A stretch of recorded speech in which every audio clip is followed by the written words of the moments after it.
Cinema చూసి యాస్టిస్ దింపుతారని అనలేదు. Thank you very much.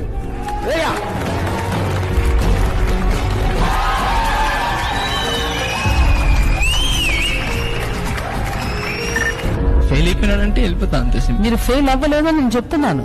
అన్నది అప్పుడు డాన్స్ రాదు, యాక్టింగ్ రాదు, నాకు రాదు. సో అది నాకు రాదు, నేనే వెళ్ళిపోతాను.